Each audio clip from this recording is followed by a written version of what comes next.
May mga batang 90s ba dito? Kamusta kayo? Kamusta tayo?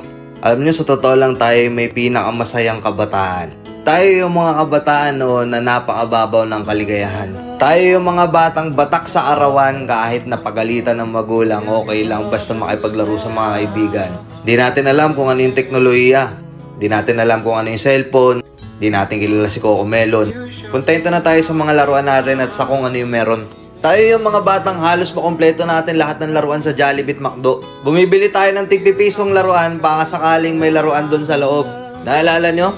Noong mga panahon, naghahanap pa tayo ng gagamba kung saan-saan. Naghahanap tayo ng mga sanga ng puno para makipaglaro ng baril-barilan. Kukuha tayo ng gulong sa tabi-tabi tapos pagugulungin lang natin kung saan-saan. Mabibwisit tayo kapag hindi tayo pinayagan ng magulang natin makipaglaro sa mga kaibigan natin sa ulanan. Tayo yata yung mga huling batch ng mga bata na nakikipaglaro pa ng tagu-taguan. Sa totoo lang, di ba? Real talk. Tayo yung mga simpleng batch ng mga bata.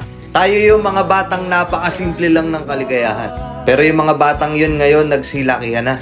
Nandito na tayo sa tunay na hamon ng buhay. Yung struggle natin, ibang-iba. Pero magtataka ka, yung mga bata ngayon, iba na rin sila. Yung mga bata ngayon, feeling nila mas magaling pa sila sa magulang nila. Yung mga bata ngayon, nagre-rebelde agad kapag hindi na pagbigyan yung mga simpleng gusto nila.